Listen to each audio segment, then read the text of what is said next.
Welcome, Isaac, to Metallarium Pages. It's a great pleasure to talk with you about Blood Incantation, this new album, Absolute Elsewhere, and more things related to the metal world. It's a great to talk to you again because we spoke 5 years ago for the last album, Hidden History of the Human Race. I remember very well that interview. Yeah, So, yeah. so let's start. How are you doing today? How's the band in the last couple of years?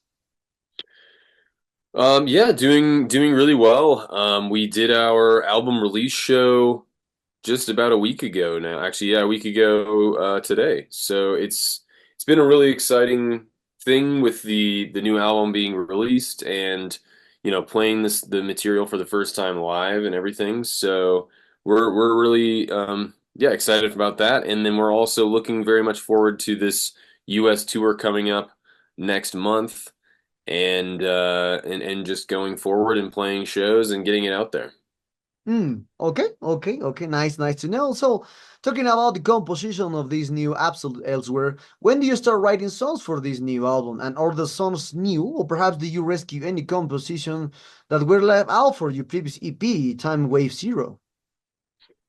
Yeah, so after Time Wave Zero and also I had just finished writing and recording my other band's record for Stormkeep, Tales of Other Time. So that was a kind of a nice area where we were in a blank slate, kind of everything had been kind of finished. And it was still the tail end of COVID, still shows were just kind of popping up again. But yeah, I started working on some material for the Stargate, and that was kind of the first bit that really got going for this album. And it became very clear through writing that piece that it really made sense to have, one sidelong track and then another sidelong track once we started working on the message with Paul and Morris. And so, yeah, as it kind of started coming together, we really started sinking our teeth into it with pre-production, and that was really like from 2021 until we recorded it in 2023. So about 2 years of just like working on stuff, reworking it, fixing demos, then playing it together in the rehearsal space.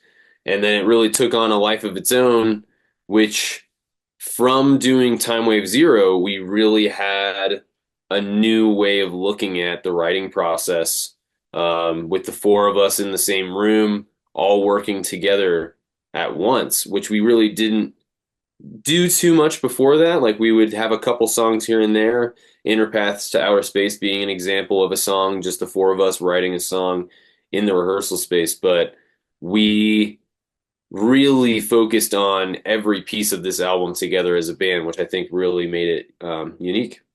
Okay. So now you mentioned me one thing about the great reviews that this album received absolute elsewhere. 1 week ago, the album was released, and I saw a lot of great reviews. So for how do you take these reviews? How do you see these reviews? And do you usually read all reviews posted online for the band for this new album? Yeah, I mean, I definitely read a lot of them. I especially if it's a bigger publication, something like we haven't gotten before, like Forbes or something like that, which is really interesting, that they're even talking about metal. But I also, there's times where I try to, uh, keep my mind away from some of the more, I mean, I guess just too positive or too negative. You don't want to let that stuff just like get you in a different way or something like that. But no, I mean, I'm really excited overall by the reception. I think, obviously when you make something, you're really hoping that it translates to the audience and that people understand what you're trying to do.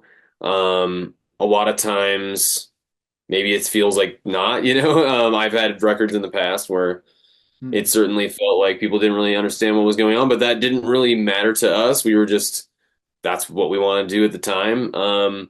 So yeah, I mean, but for this album in particular, I think we really felt while we were in the studio and while we were doing in the writing process that this really felt like something fresh for us and something new. and tackling a lot of what we had done and kind of just like revamping it and then adding a bunch of new stuff. And I think, to that point, like I've seen people saying that it's our best record, and I probably agree that I think it is the best record that Blood Incantation has made, and I think we've just made steps along the way. Okay, okay, nice, nice. And one thing that you mentioned a few seconds ago is that you think that this is the best work today. Also, a lot of bands say that the last album is the best child today. That's completely normal. So for you, sorry, what makes this album special to you, and what does bring us for you musically and lyrical? Because every people knows about the progressive stuff and of the death metal included into this new album. But since your point of view, what makes albums for you so special than compared to the previous two albums? Yeah, I mean, you're totally right. I mean, every time a band releases an album, it's always their heaviest or their best or, breaking new ground. Like I feel like that's like kind of like old hat at this point with bands. But, for us, it really does feel that way. And I guess partly it's musicianship. I mean, you know, um, we've been a band now for over a decade, and so I think through the touring and the albums we've made, for example, Hidden History, I personally wasn't very happy with the way my drums ended up on that record, and that was just my own personal feeling. And obviously other people like it, but I didn't really like it as much. And so on this record, I really got to hone in and fix parts or just really got to practice some of these parts like so much that I really knew what I was playing going in, and I also felt comfortable and I think playing to my own strengths. And I think we would all probably agree with that this record, while the parts are actually more technical and faster and actually more intense, I think it overall plays to our strengths and each member, and so each person gets to shine in their own way, but it's not like overdone. It's not I'm not a fan of like I guess bands that just do technical for technical sake. I don't, and that's for some people not necessarily my thing. But I think our record, it really just showcases what the band is about, and it's all about the compositions themselves and how they play together. And I think we've done that the best that we've done, and especially like on Hidden History we had like we have long tracks on all of our records, but Awakening from the Dream of Existence is a side long track on Hidden History of the Human Race. And so we already had that template of like what that could look like. I think that both of these sides do that better than it did on that record. And I think, and then also, on top of all that, we've got Torsten from Tangerine Dream and Nicholas Malmquist from Halos and Malta Garrett from Sigen and Necros Christos, who are all adding their extra bits to this. And also, I think the production is the best that we've ever had. I think Arthur really, really knocked it out of the park. Okay, okay. And one thing that I saw since the beginning from Blood Incantation, at the beginning you were with the Doctors and Records. Then now you are with a big label, Century Media. That's completely normal.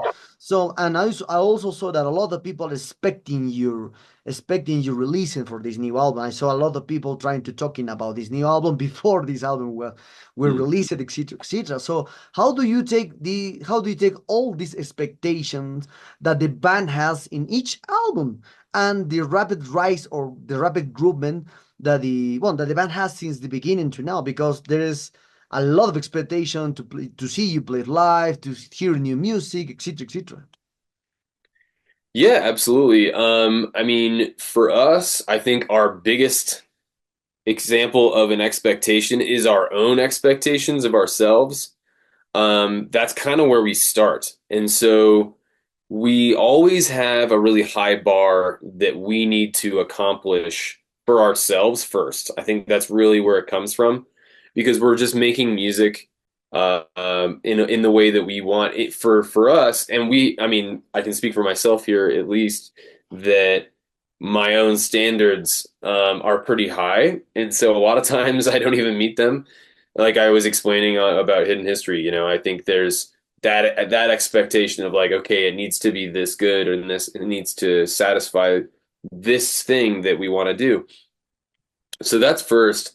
And then I really, for us, obviously it can be daunting to have, I guess, for example, with Time Wave Zero, a lot of our fans had expectations about what that could be, and a lot of them were disappointed. And, I understand that that can be a reaction to not getting something that you want.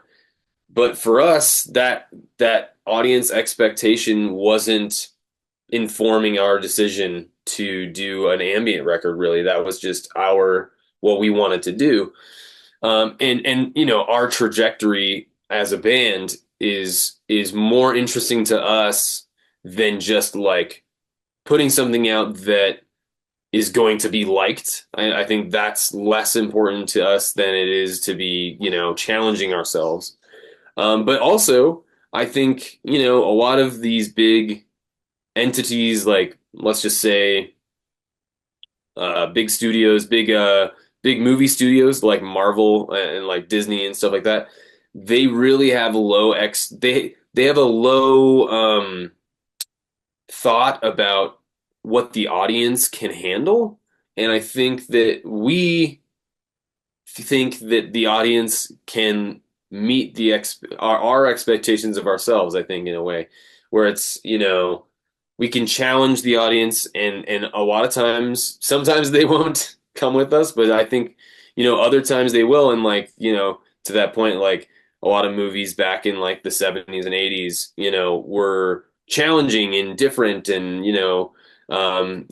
really playing with the audience's expectations. And I think that's what we like to do. And we, our core fan base, there are definitely those that will stick with us regardless, but there's always going to be those that, okay, this one wasn't for me and this one is. And but that's the nature of, I think, art and everything like that. So but then we also have a lot of luck. Well, I mean, luck and, just a great situation with our record label Century Media, and they really support us on everything that we do. And so everything that we suggest, we always are thinking, hey, like, what can we do next that's going to like shift and challenge and change what we think Blood Incantation is. And Philip from Century Media every time is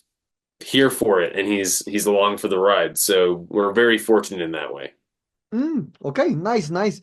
So no, you mentioned other thing a few seconds ago about the you have been around for a little over 10 years, and already you have three albums and bet an album. So and also I saw you have a EPs, like so as a young, like a relative young band because they're more than 10 years. Once inspired you to create new music and bet on new releases in a digital age where you have hundreds of bands releasing albums every week.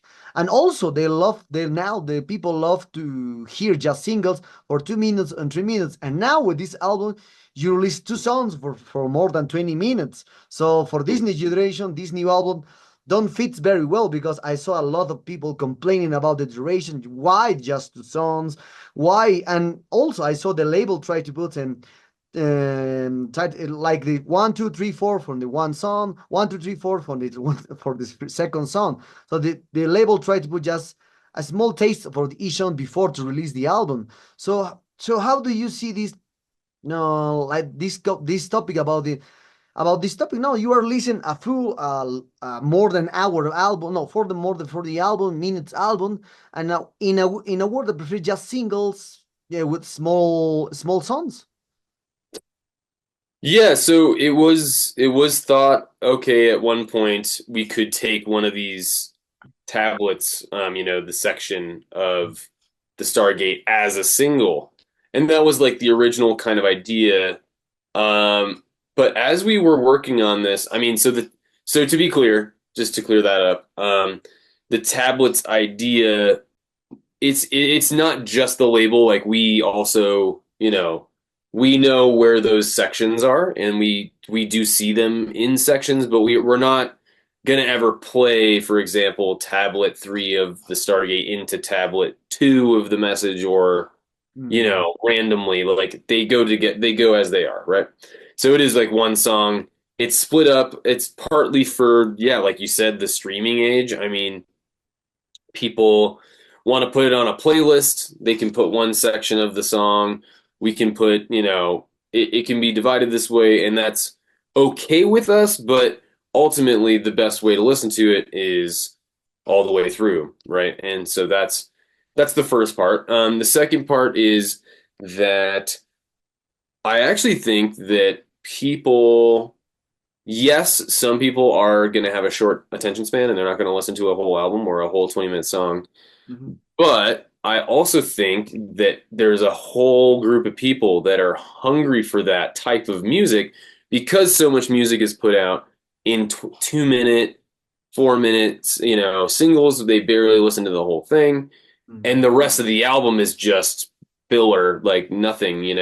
And I feel like we're kind of back at in the 1950s or something like that, maybe even the 1980s, where it was very single oriented, very like the all the music was very kind of built for that radio play, right? Or MTV or whatever it was. Right now, that's kind of how it is with streaming. It's just, it adds to that small attention span. But I also think that there's tons of people who don't buy into that, and that's not actually giving them what they want. And so I think lots of people are going back to buying records. They're going back to buying CDs. They're buying physical media. And our fans are those people. And but even the new fans too, I think, you know, um, putting out a record like this it's kind of like doing something like Dark Side of the Moon, or Sergeant Pepper's Lonely Hearts Club Band right out of the this like singles era of the 60s, and people are listening to the whole album. And I think that, you have shifts in time, how people ingest media. It always changes depending on the technology or what's popular and all that stuff. But I think we are doing something unique in a sphere of sameness. mhm. And so people will gravitate towards that because they can get something that they can't get anywhere else. So I mean that's not why we do it, but I think for myself, that's why I listen to the music I listen to, is because it gives me something that I can't get. Oh yeah, that is true. For me too. For me too. For the new era is very different. So I'm talking now about one thing that I remember that I spoke with you in Hidden History of the Human Race. At that time, you spoke about the Anunnaki. We spoke about the here in Peru. We have Machu Picchu, this kind of stuff, Yeah. and you want to visit this because you will find these signs of the Anunnaki people there. So that's completely normal. And now, relating to this new album, Absolute Elsewhere, do you still talking about about the Anunnakis, about the mysticism or metaphysics that you usually talk in all albums? Yeah, it's definitely, I think, built into the DNA now. Like it's definitely a piece of the puzzle. But I think we're more interested, generally speaking, in talking about like inner space and inner workings, and the ways in which we can expand our own consciousness and to question what we believe as a species. And I think, talking about the Anunnaki and all of those like ideas about where humanity came from and how we evolved and how we had the ability to do certain things, which absolutely, all over the world you see this type of stuff. And I think it's really important for humanity to revisit those parts of our maybe blank memory, as a species, because there's so much to learn, and there's so much to gain, and so much that will show how advanced our ancestors were. and possibly, whatever context they could have had. Um, that being said, I think it's also just as important to focus on the now and focus on who we are as a species, because it does feel, especially right now, that we're getting more and more lost, and I feel like there's a just kind of an epidemic of complacency and people just kind of like accepting the bad stuff for just how it is and not wanting to change it and just kind of existing in that way. And so in a way, I think the new record is really more talking about, it's like, okay, first question all that stuff, question where we came from, question the past, then let's question now, and let's question yourself and your own beliefs and everything that people kind of build on, all the prejudices that people have, and recognize that we're all just one, species, that we just keep like creating these boundaries for ourselves, right? So I think this record is really more about that, and about like um maybe humanity fulfilling itself as a spiritual being and all that stuff. But I think it goes from the beginning of the Stargate into the message, and the message really is all about that. The Stargate is kind of your classic Blood Incantation lyrics, Mm. but it shifts you into the message. And so, I think also, that's gonna I've already heard people saying that connects on a new level. So Mm. I think Okay. that's cool to hear. Okay, I remember when I talked with Lars from Vampire, and he told me that the formula for composing extreme music is not always to listen to metal bands, but you need to listen other kind of styles. But that band need to have the feeling to be metal.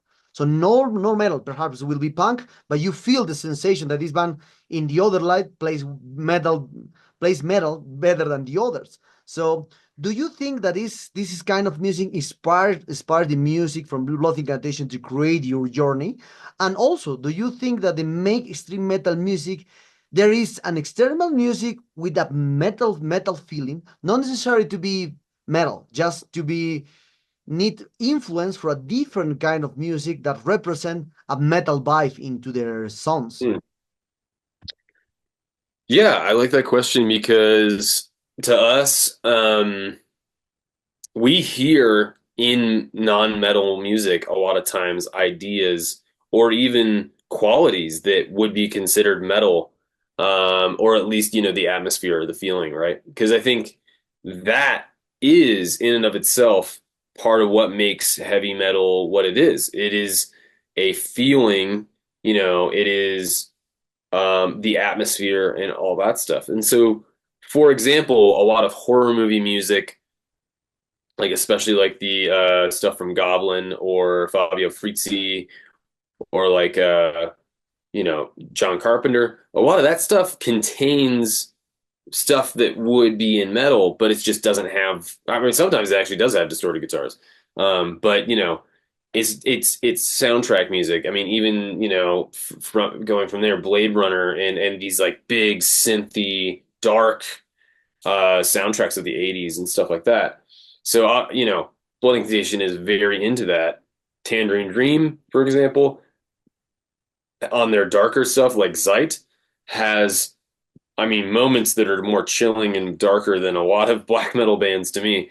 Um, but that being said, I think there's just that Venn diagram of what is metal and what feels like metal, like you're saying. And for us, that's very important, as I think evidenced by the new record, that we're very interested in other types of music and playing with genre and adding those, different paint, colors into our music. And, for us, we hear stuff not just as a metalhead and not just as a fan of certain bands, but we hear stuff as a musician too. And I think, in a way, you could even say Absolute Elsewhere is like music for musicians. It's music that's for like, music nerds, for sure.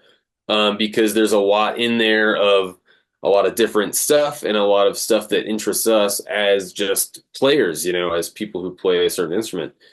But what I think also excited us about extreme metal in our early years, especially as teenagers, is that that's what excited us the first time when I heard, Emperor or Demon Borgir, Behemoth, Morbid Angel, the list, goes on. But like the first time when I was 14 getting into this music, the playing of the music, the musicianship and what, that's what enticed me about it. That's what brought me to it because nothing sounded like that. And, it was pushing the boundary of like what you could do with Mhm. music. And so to us, progressive rock and a lot of stuff like King Crimson and a lot of these other things, they excite us too, and they excite us in the same way and push our music into new places because we can kind of think of it,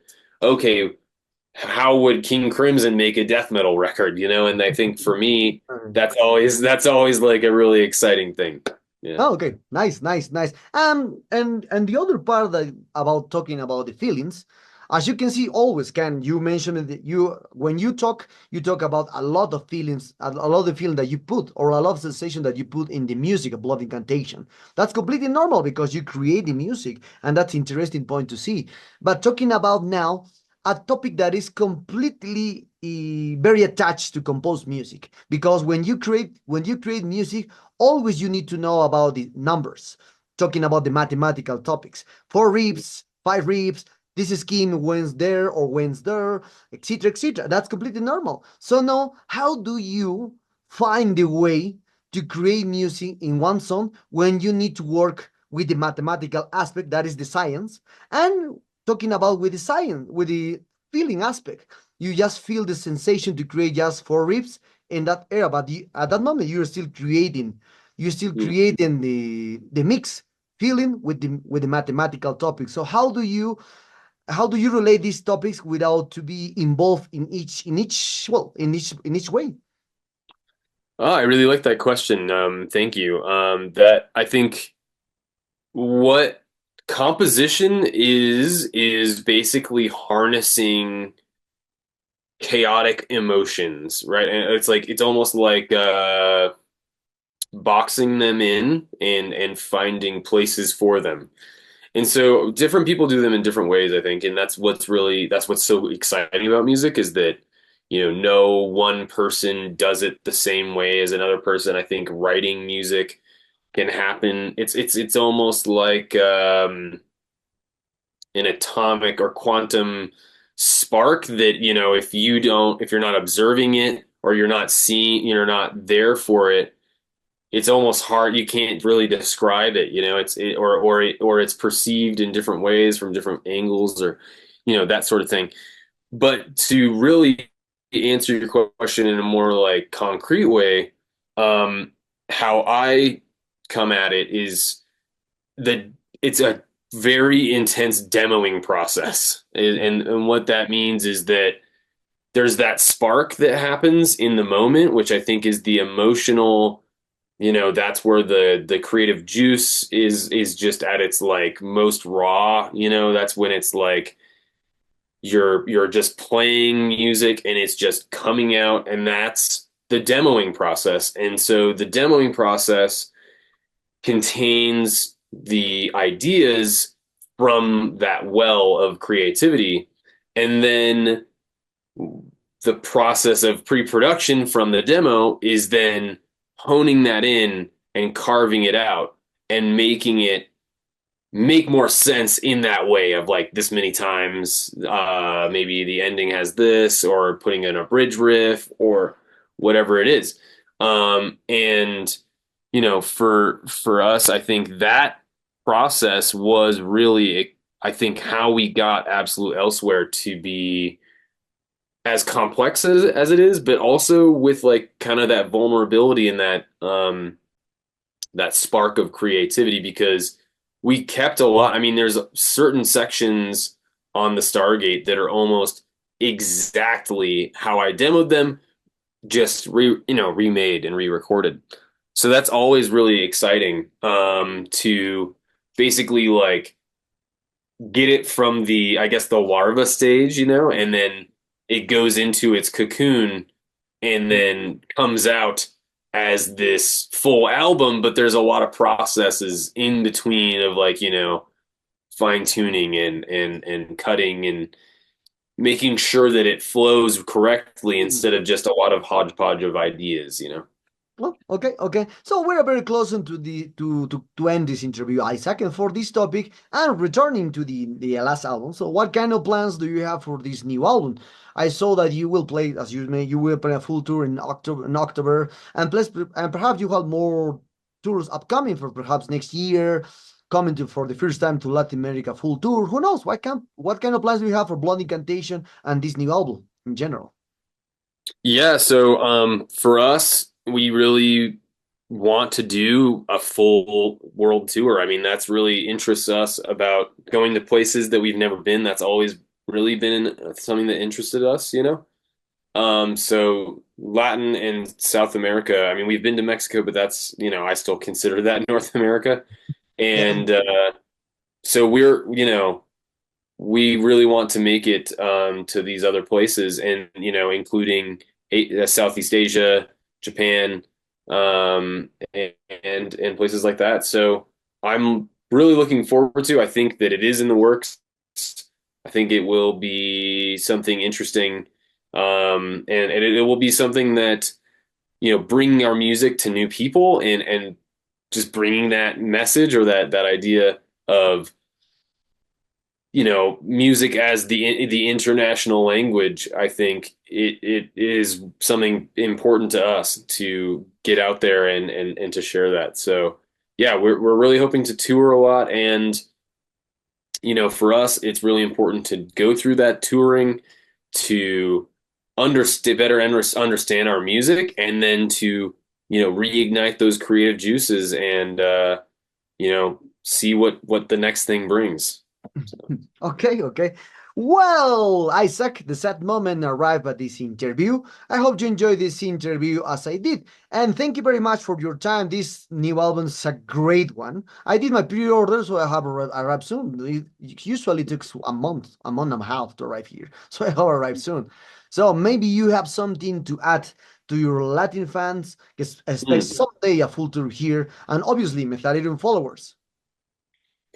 Well, I just want to say, thank you so much for your support and your awesome questions. And then also to all the fans and people interested in the music, like, thank you so much for the support. And we really look forward to bringing Absolute Elsewhere to you in a like big live fashion. So, yeah, thanks so much for the support. And, thanks for the great questions.